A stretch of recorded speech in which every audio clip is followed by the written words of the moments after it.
Good Monday morning, everyone. Thanks for being here. I have no announcements at the top of this briefing, so I will go straight to the Associated Press. Thanks, Jay. The President will be heading up to New York for the UN General Assembly meetings.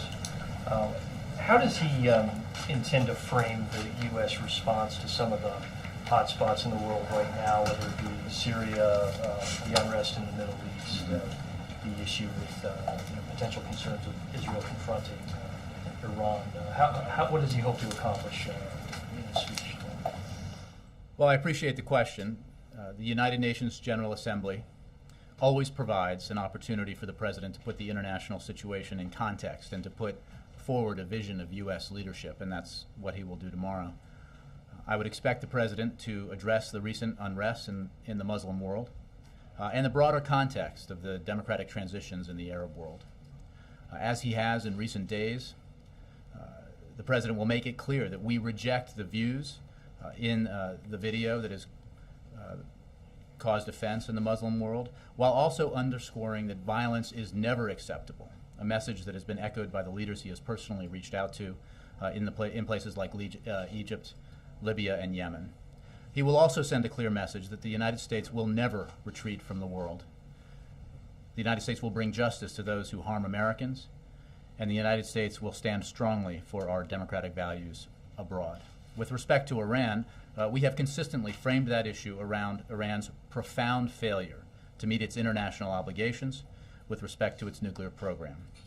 Therefore, United Nations General Assembly presents, the UNGA presents another opportunity for him to underscore that Iran must not be allowed to develop a nuclear weapon. Anything else? Let me stick with...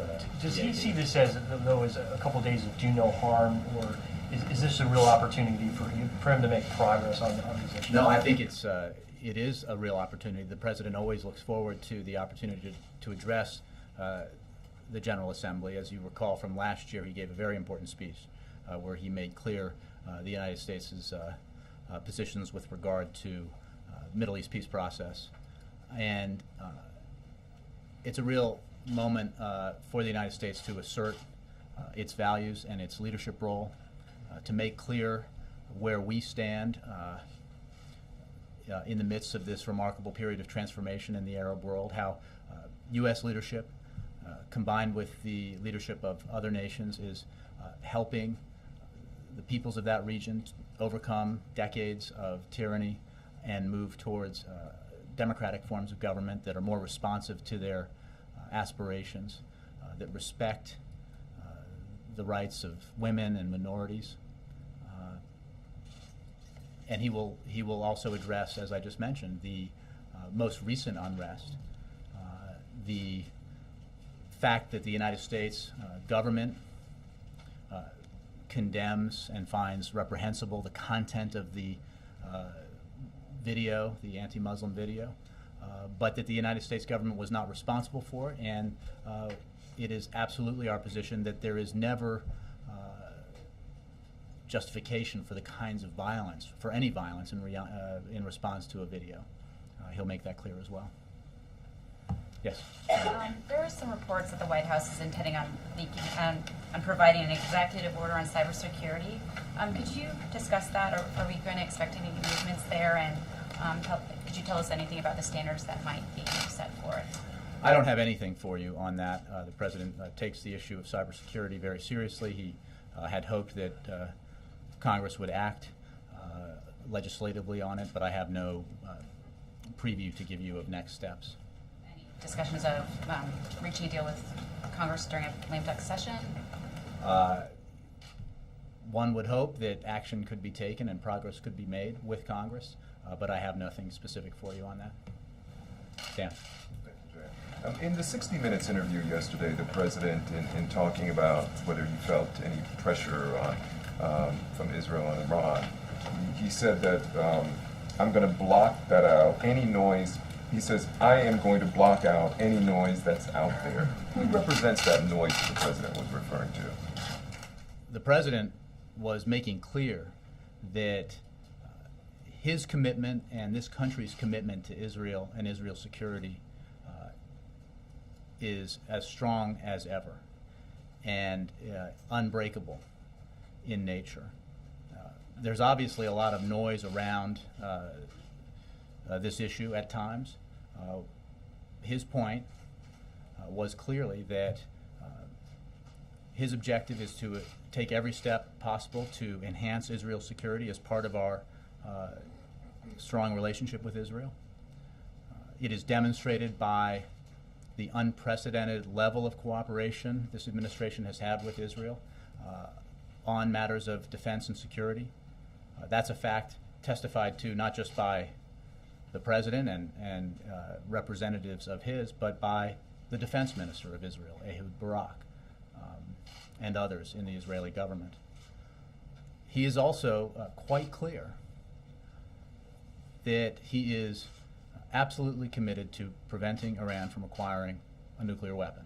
And he has marshaled a consensus internationally that has never existed before behind a policy that pursues a diplomatic track with Iran as we attempt to compel Iran to give up its nuclear weapons ambitions on the one hand, and then a track that through punitive sanctions puts enormous economic and political pressure on Iran and isolates Tehran further and further from the world, making it clear that the price of refusing to abide by its international obligations with regards to its nuclear program is very high. As he has said, the president believes that the window of opportunity for a diplomatic resolution to this matter will not remain open indefinitely, and he retains all options on the table for keeping that commitment to prevent Iran from acquiring a nuclear weapon. In that same interview, he was talking about the Arab Spring and support for the democratic reforms that took place there, but went on to say, while that was the right thing to do, he knew there would be, quote, bumps in the road. Mm-hmm. What's happening now, is it not bigger than just a bump in the road? The president was making clear that in this historic transformation that's taking place in the region, progress will not always come in a straight line, that there will be challenges in the region and in individual countries as they make that transition from decades of autocracy and tyranny to what we all hope will be governments that are more responsive to their people's aspirations, that are more democratic, and to economies that are more robust and prosperous and therefore more beneficial to millions and millions of residents of the region.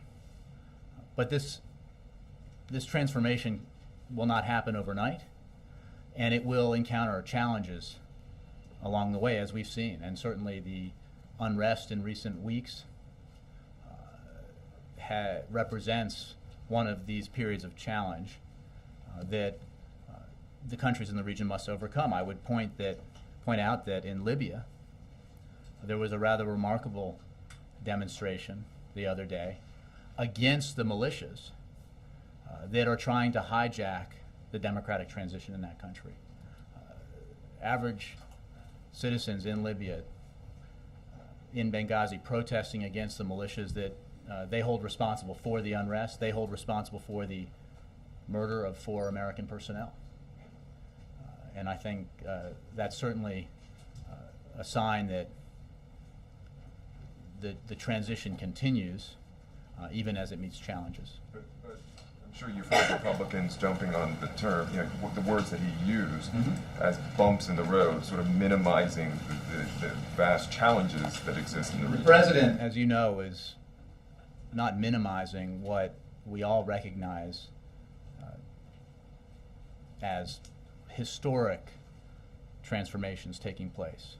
And the president is certainly not minimizing the challenges that those transformations are facing as these countries in the region that have experienced or are experiencing democratic transitions move forward with them, move forward to systems of government that are hopefully more responsive to their people's aspirations, more democratic, more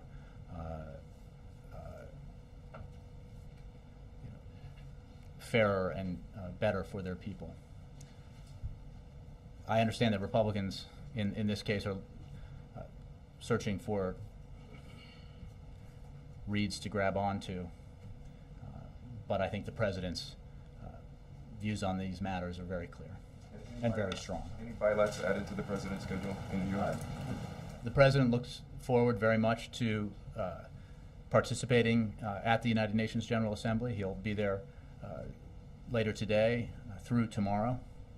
He will speak, as you know, tomorrow morning to the General Assembly in remarks that I previewed just a moment ago. The President has, just in the last few weeks, had extensive consultations with foreign leaders, including the leaders of Egypt, Israel, Yemen, Turkey, Libya, and those consultations will continue, not just with leaders in the region, but with leaders around the world. It is part of the job of being president that be the case, and he will certainly encounter many leaders tonight in New York as well as tomorrow. Ann. The complaint this morning about the line bump in the road is not that it is minimizing the Arab Spring, but it's minimizing the death of, violent death of the U.S. ambassador, 3 others, and what, when he said bump in the road, did he mean not to draw a parallel or not to define that event in Benghazi? I appreciate the question, Ann, because that assertion is both desperate and offensive.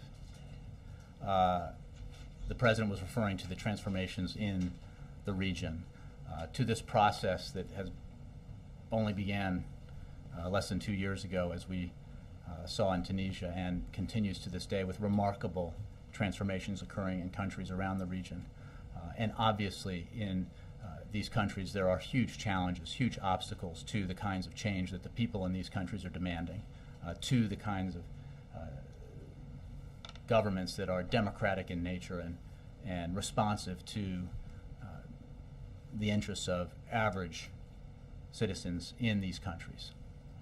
That was the context of the President's comments, and again, I think I would say what I said to Dan, which that there is a certain rather desperate attempt to grasp at words and phrases here to find political advantage, and in this case that's profoundly offensive. President Ahmadinejad told reporters in New York this morning that he does not worry about the threat of an attack, especially by Israel, because we have defensive means at our disposal. We are ready to defend ourselves. Do you think President Obama has not made it clear that he still has a military option? Has he been too vague about that? Well, I don't think he's been vague at all. He's been exceptionally clear.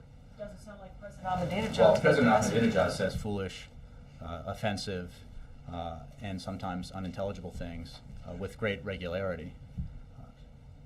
What he should focus on is the failure of his government, of Iran, to abide by its international obligations, to abide by United Nations Security Council resolutions.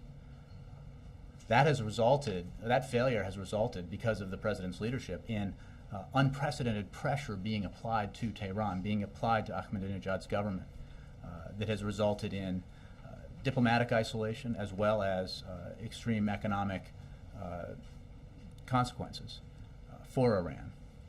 And that pressure continues. As you know, we, with our international partners, are regularly taking steps to increase pressure through punitive sanctions and other means on Tehran, as we continue to, with the effort to try to compel Iran to make that choice to give up its nuclear weapons ambitions, to abide by its international obligations, and to, through doing that, have an opportunity to rejoin the community of nations. Thus far, Iran has failed to do that, and so the pressure will continue. And let me be very clear, as the President has been, every option available, and that includes the military option, remains on the table when it comes to keeping the President's commitment to Iran not acquiring a nuclear weapon. Real quickly, on the bilaterals, you mentioned that he will see leaders tonight. That's a party. Tonight, are you suggesting tonight's evening that he will have any substantive talks with I'm the not other leaders? previewing any conversations he may or may not have. I'm not giving any details on encounters or conversations that he's yet to have. All I'm saying is that he looks forward to it. He will see a number of leaders, I'm sure, tonight. He will see more tomorrow. He is giving remarks at the General Assembly tomorrow. And broadly speaking, he is intensively engaged, as he has been since he took the oath of office, in matters of foreign affairs and national security. And just in the last several weeks, as you know, because we've read them out, the President has been intensively engaged with leaders in the region, including the leaders of Israel, Egypt, Libya, Yemen, Turkey, and others. So, and that will continue. It is part of the job, and a part of the job he takes extremely seriously. Please let us know if he does have any chance. Well, I'll apprise you as I can. Wendell, and then Kristen. In light of that, what do you make of the Republican complaint the President has time to take the view and no time for Prime Minister Netanyahu? Well, as you know, Wendell, Prime Minister Netanyahu is not in New York in the days the President is in New York, and the President's not in New York in the days when Prime Minister Netanyahu will be in New York. The President just recently had a conversation with Prime Minister Netanyahu that lasted more than an hour, I believe, and that was just one in countless conversations that they've had. As you know, the President has met with and spent time on the phone with Prime Minister Netanyahu more than with any leader since he took office. And that is reflective of the importance of and the closeness of the relationship between the United States and Israel, the importance of and the priority that the President places on America's support for Israel's security, as demonstrated by the unprecedented level of assistance that this administration has provided Israel for its security, the unprecedented level of cooperation between our militaries and intelligence communities in the effort to enhance Israel's security. And that cooperation and deep partnership continues every day. And the President had a very constructive conversation with Prime Minister Netanyahu recently, and I'm sure he will in the future. Secretary Clinton will be meeting with Prime Minister Netanyahu in New York, and I'm sure, as I said, the President will be speaking with the Prime Minister as he does with some regularity. Well, this comment about the noise, does the President think Prime Minister Netanyahu is involving himself in U.S. domestic politics? No, I would point you to what the Prime Minister himself said when he appeared on American television, I think a week ago Sunday. And he said, A, that he's not interested in involving himself in American politics, and B, that he knows that President Obama is firmly committed to preventing Iran from acquiring a nuclear weapon.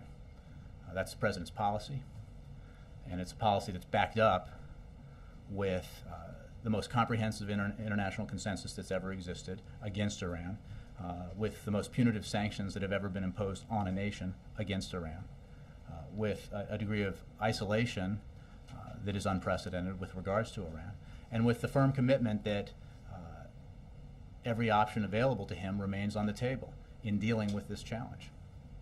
Yes, Kristen. Jay, I just want to try one more follow-up on the bilateral meetings. What is the justification for the President not having sideline discussions with these world leaders?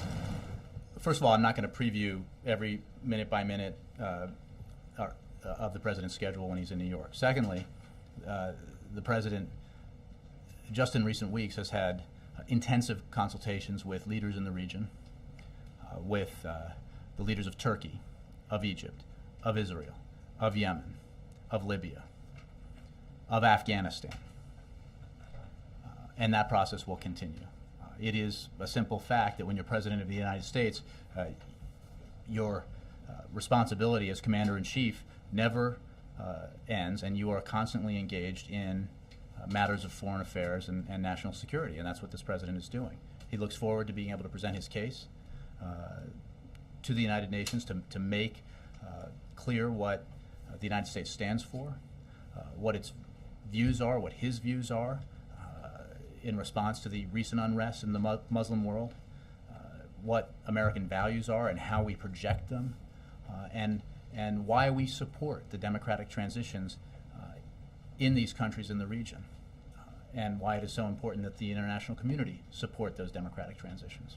And I understand that he has ongoing discussions with these world leaders, but given that he's missing an opportunity to sit down and talk with them, how does it not send a message that he's more concerned about not doing any harm in the weeks leading up to the election and actually addressing these pressing problems?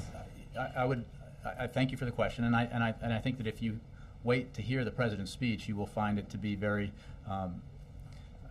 bold and forthright about what his views are and what the United States, the interests of the United States are with regards to this region and the unrest that's currently taking place within the broader context of the so-called Arab Spring. These are profound changes that are happening in the region and in the world, and the United States has led under President Obama and will continue to lead because it must lead, and we cannot, as the president will say, we cannot retreat from the world. We must engage, and we must promote our values. We must absolutely defend our interests. We must hold to account and bring to justice those who kill Americans or would kill Americans, and that is the president's commitment with regards to those who killed 4 Americans in Benghazi. You will hear some very clear things from the president tomorrow, and I urge you to wait for those remarks. And Jay, just one more on comments that President Obama made over the weekend. He said, quote, "My biggest disappointment is that we haven't changed the tone in Washington as much as I would have liked." Does the president think that he can change the tone in Washington if he's granted another 4 years, or is he waving the white flag as some of his Republican rivals? He's absolutely convinced that with the insistence of the American people that the tone can change, that together we can bring about that change in Washington. As he made clear, it requires the voices of average Americans across the country making clear to their elected officials in Washington that they will not tolerate the kinds of partisan gridlock that is often waged and engaged in for the sake of small bore political advantage at the expense of the interests of average Americans across the country. And you've heard the president talk about how he hopes that if he is reelected, elected officials in Washington, in Congress, will begin to move forward on some of these very important issues that have divided us, but to which there are fairly clear bipartisan solutions if there's a willingness to compromise. And as you've seen, and has been reported widely, when Republican leaders in Washington decided, in some cases, on the day of his inauguration, that their agenda would be driven by a desire to defeat him, when the leader of Republicans in the Senate said that his number one objective as leader of the Republican Party in the Senate was to defeat the president.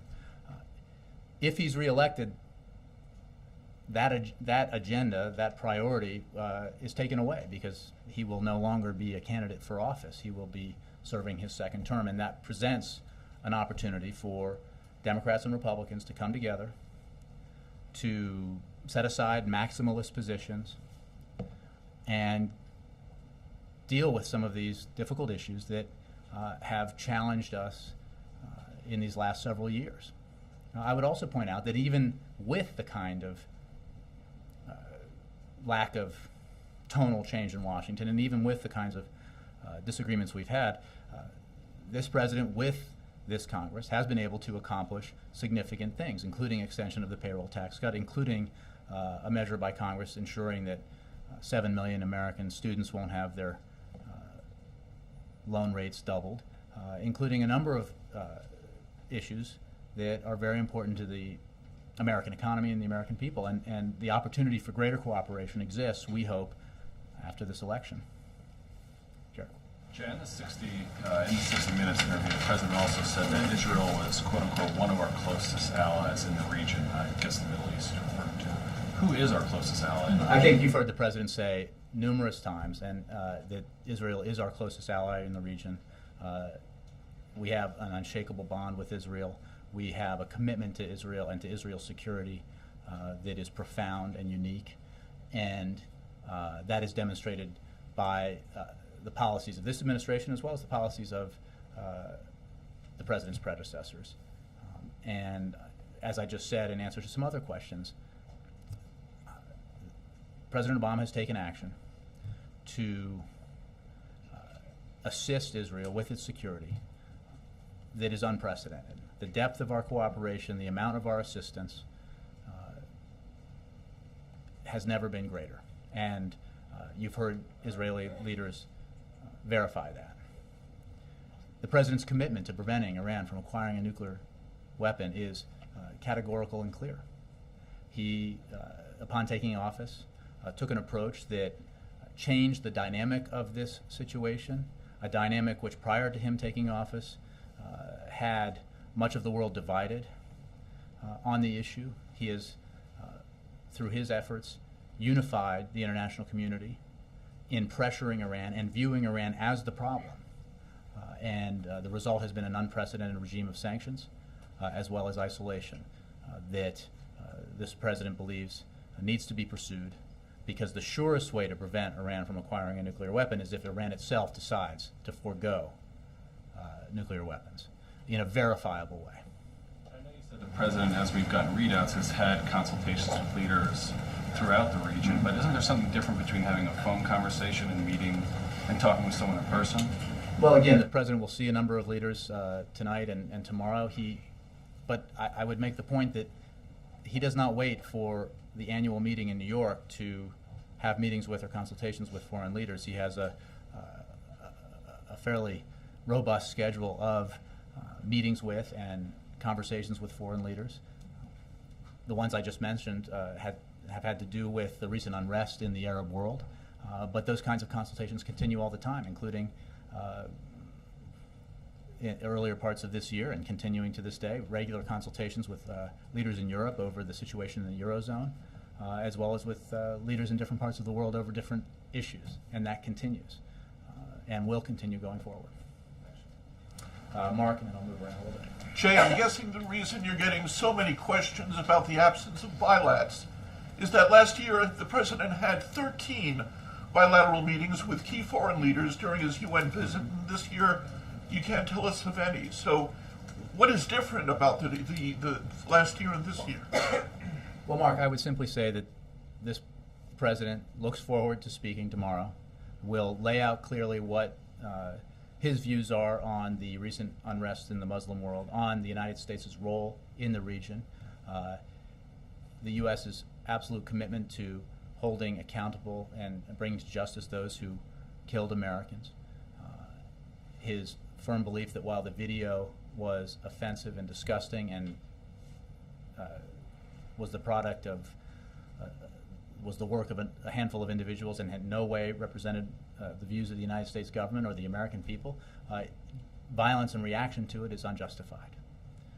He will discuss broadly the American role in the transformations taking place in the region. And he will continue as president, as he has over these past several weeks, and he will going forward, his intensive consultations with leaders in the region over the current period of unrest in the Muslim world. The fact of the matter is the president does not wait for an annual meeting to have consultations with or meetings with foreign leaders, and they will continue. But the UN meeting has always lent itself to a number of bilats, but not this year. Well, I have no meetings to announce to you, Mark. I mean, the president's schedule includes the reception this evening. It includes his speech tomorrow. Beyond that, I don't have details for you. But again, I think it's fairly clear, based on the president's engagement with foreign leaders just in the last several weeks, that he is intensively engaged in matters of national security and foreign policy, as he has been throughout his presidency. He is the host of that reception tonight. I believe that's the case, yes. Are you thinking Open to him having bilats and saying we just don't have any on the schedule? We have no bilats scheduled. I just don't want to. I can't give you a minute-by-minute account of the president's schedule since it hasn't happened yet. Mark, Sure. if Ahmadinejad or Chavez or some of the others come up to the president, if they're invited tonight, will the president speak to them? That kind of thing has happened in the past. I can't anticipate who he'll run into. Karen. I'm Kate, sorry. That's okay. Does the U.S. have any apprehension about Netanyahu's visit to the UN later this week? I mean, is there any concern that a possible Israeli actions on Iran or what Netanyahu said recently could further add to the turmoil and tension in Egypt and in Libya, other countries in the Middle East? I would just point you to the Prime Minister's appearances on American television a week ago Sunday. Refer you to the remarks I just made. This president will continue to work with Prime Minister Netanyahu, with the Israeli government, on their shared objective of preventing Iran from acquiring a nuclear weapon. I don't anticipate any other issues with that beyond the importance of this objective and the fact that Iran has thus far stubbornly refused to abide by its international obligations. Prime Minister Netanyahu will be meeting with Secretary Clinton, and I'm sure that they will go over the same subjects in terms of our shared commitment to this objective, and the same subjects with regards to U.S. support for Israel's security that the President and Prime Minister Netanyahu discussed in their lengthy phone conversation just recently. So there's no concern that any remarks he could make could be incendiary to, and cause more riots and tension in parts of the Middle East? I think that's purely speculative, and the answer is no. And just one quick question. Do you know, why didn't the president say that Israel is the closest ally in the region? I think the president has said this. This was a lengthy interview. The president has made clear again and again and again that Israel is our closest ally in the region, that we have a unique relationship with Israel, bonds with Israel that are unlike our bonds with any other nation. We have an unshakable commitment to Israel's security, and we have proven that commitment, this administration has, with unprecedented assistance to Israel's security. So he misspoke. The president, again, has made clear on numerous occasions that Israel is our closest ally in the region. Bill. Jay, on Friday, Governor Romney released his tax returns for 2011 and a summary of the last 10 years. Does that resolve the tax return issue for President Obama? Well, that's a question I think best directed to the campaign. Spoken of it here, though, in terms of the president believes, as a candidate, that Governor Romney has an obligation to the American people to be forthcoming. Well, I think I would say, Bill, as I have in the past, the president believes that the tradition of candidates releasing their entire returns, many years of them, is a useful and valuable one for the American people. It's certainly one that he has abided by. I have noted that it began, I guess just coincidentally, with Governor Romney of Michigan back in 1968, and it's a process this president thinks is important, even if it might be uncomfortable. But when you run for president, you should be an open book, and that's his view. So therefore, he did not meet the test.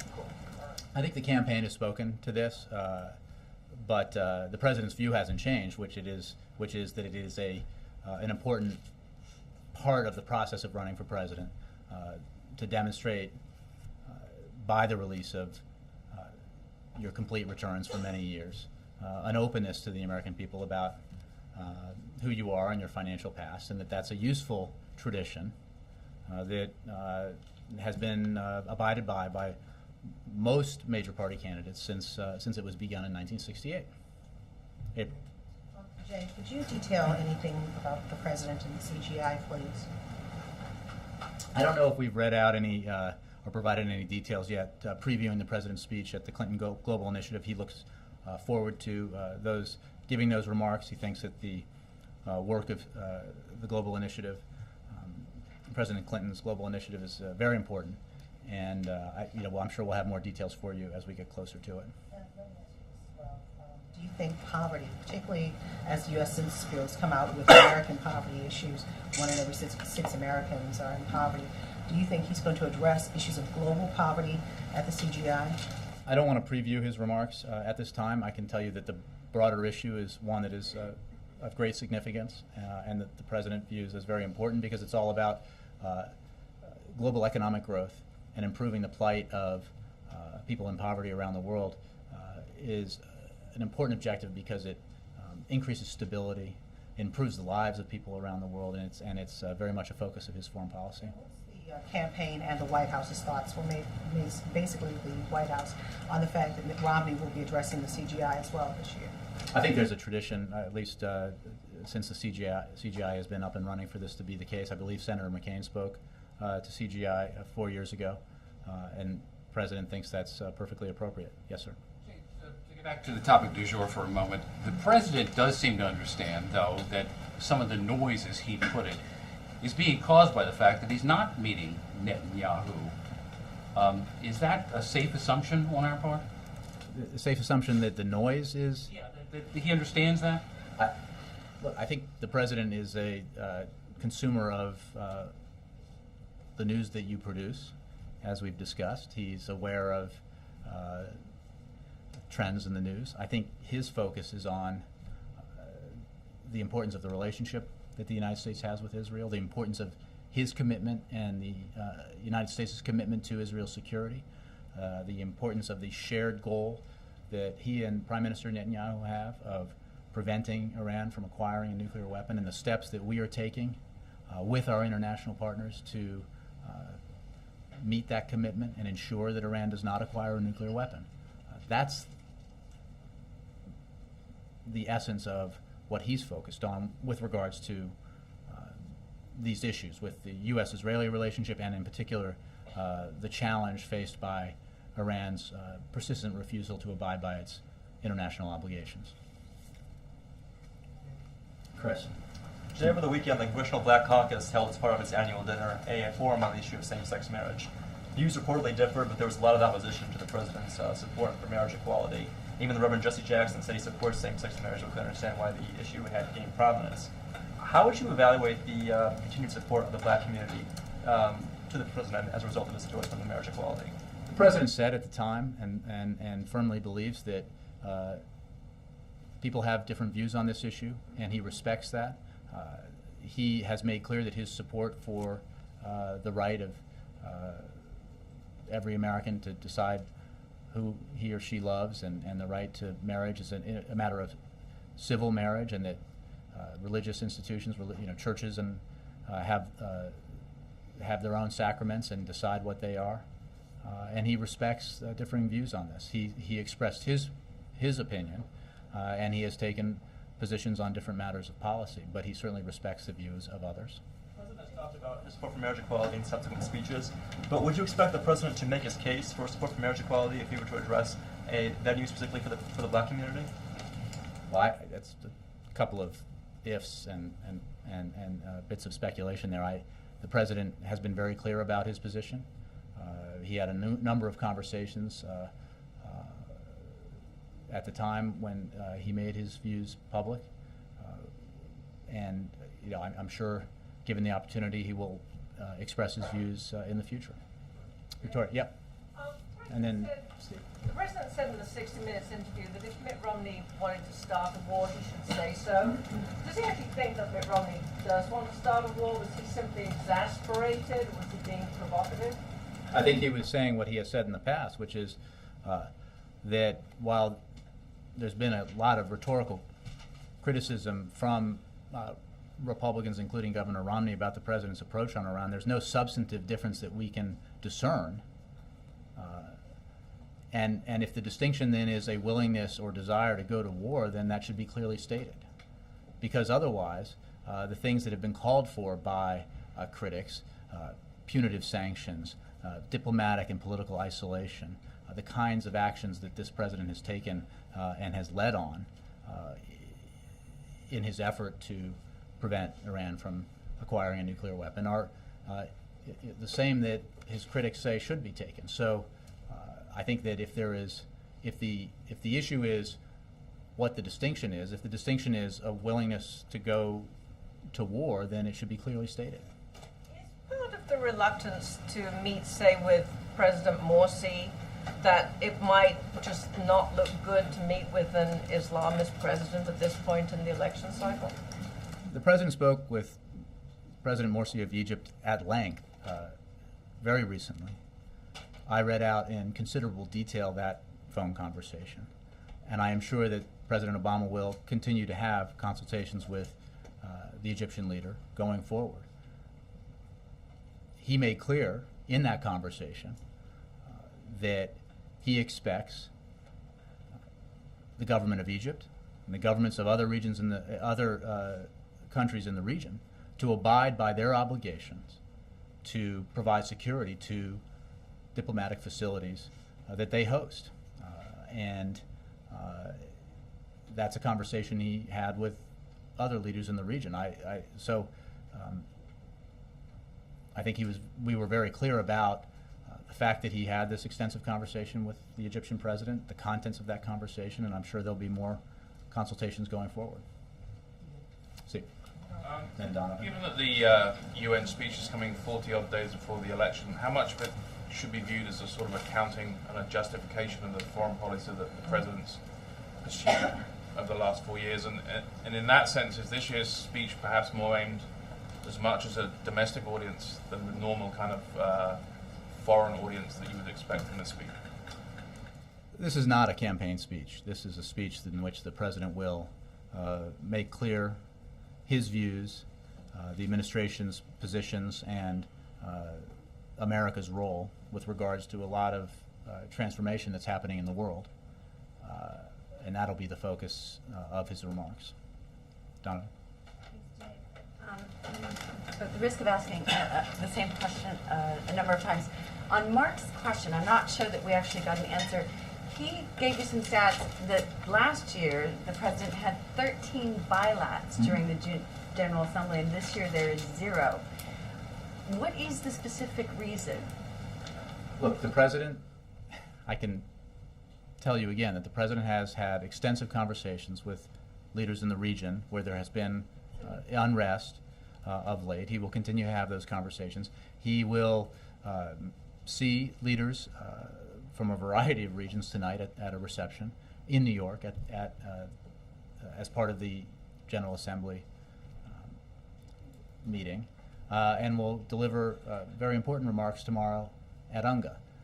And his consultations and meetings with foreign leaders will continue going forward as they with the same kind of intensity that we've seen of late, as dictated and required by events in the world and by this president's commitment to U.S. national security interests. Is the schedule too packed this year? I mean, the president has obviously got a busy schedule. He has a busy schedule all the time. It is a fact that he has, in recent weeks, been intensively engaged in matters of foreign affairs, and that's part of being president. Cheryl. Here at home, how soon is the president going to sign the CR? And also, now that Congress has left, and given the drought this summer, how anxious is the White House to get a farm bill? Well, as we've said, a comprehensive farm bill is something that Congress should have acted on and did not, and that is unfortunate. I don't have as for the CR, I don't have a timing for you. We can get back to you on that. Yes, go ahead. Thank you. You are related 2 questions. One, personally, how does the President feel about the United Nations itself as an organization, as far as Human Rights Council and other issues are concerned? And second, if he's meeting with President Zardari because Pakistan is also burning because of this anti-Islam or Muslim. I have no scheduling announcements to make in terms of encounters with foreign leaders. Look, the President believes that the United Nations can act effectively, but does not always act effectively. It did act effectively and has acted. It has acted effectively in terms of isolating Iran, taking aggressive action to hold Iran accountable for its failure to live up to its international obligations. It acted effectively in response to the imminent threat to citizens in Libya. It has failed to act, the Security Council, because of vetoes by Russia and China in response to the heinous actions of President Assad in Syria. So the President's views are case by case and very clear about when the United Nations has come together, when the United Nations Security Council has acted appropriately, and when it has not. I mean, beyond that, I don't have a broader assessment for you. And second, since the Prime Minister of India, Dr. Manmohan Singh, is not coming this year in New York at the UN, has President spoken with him because of India has recently passed the opening of the doors for the foreign companies, including hundreds of American companies going to India. And I don't have any other foreign leader conversations to read out to you. Yes, in the back. Two questions. First is Romney released a new ad on China, and I believe Obama campaign reacts to that. Do you think this might sour future U.S.-China relations? The ad by Governor Romney, or? I mean, the overall China bashing. Well, I think I got this question fairly recently. The President believes that we have an extremely important, broad relationship with China. And there are significant, vast areas of cooperation, and there are areas of disagreement. The President makes clear, and has made clear since he took office, that when there are clear indications of unfair trade practices that harm American workers or harm American companies, his administration will take action. That was true with imports of Chinese tires, and it's been true of, I believe, 8 actions taken up at the World Trade Organization, and that's the President's commitment. That he believes that if we have a trading relationship that's fair, that allows for fair competition by American companies and American workers, that that's beneficial for both countries, and it's certainly beneficial for the American economy and American workers, and that's his approach. But it does not mean that we cannot continue to cooperate with China as we have on a variety of issues. Our relationship is very complex, it is very broad, and it is very deep. And the President is committed to all aspects of it, and he is committed to making clear through the actions that he's taken and in his conversations with Chinese leaders where we disagree and where we need to remedy inequities that have existed in the past that have put American workers and American companies at a disadvantage. Thanks. Does President pay attention to recent China-Japan dispute over Diaoyu Island? Yeah, I addressed this at I think my last televised briefing, and I would refer you to those comments. Thank you very much.